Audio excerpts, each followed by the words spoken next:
नमस्कार, ABN news live Marathi channel मध्ये आपले स्वागत। आपण बघत आहात ABN news live Marathi. Burhanpur Ankleshwar मार्गाला डॉक्टर बाबासाहेब आंबेडकर यांचे नाव देण्यात यावे, तसेच तालुक्यातील विविध समस्यांच्या संदर्भात सुरू असलेल्या आंदोलनाच्या पहिल्याच दिवशी चर्चा करण्यास आलेल्या अधिकाऱ्यांसमोर प्रश्नांच्या झालेल्या भडीमारमुळे चर्चा झाली निष्फळ।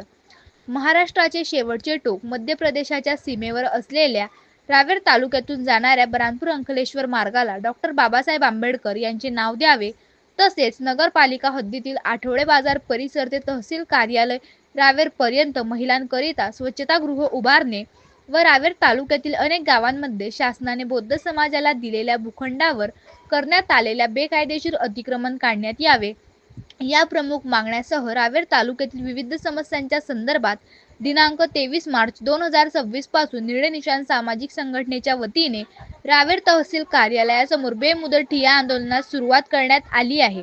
दिनांक 25 मार्च 2026 पर्यंत शासन प्रशासनाने दखल न घेतल्यास दिनांक 26 मार्च 2026 पासून ठिय्या आंदोलनाचे रूपांतर अमरण उपोषणात करण्याचा इशारा संघटनेचे संस्थापक अध्यक्ष आनंद बाविस्कर यांनी दिल्याने स्थानिक शासन प्रशासनाच्या हालचालींना वेग आल्याचे दिसून आले।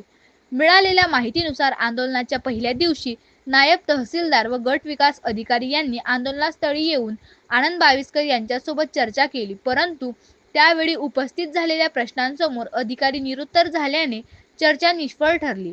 त्यामुळे येत्या 2 दिवसात आंदोलकांच्या मागण्या पूर्ण करण्याचे मोठे आव्हान अधिकाऱ्यांसमोर असल्याचे नागरिकांमध्ये बोलले जात आहे।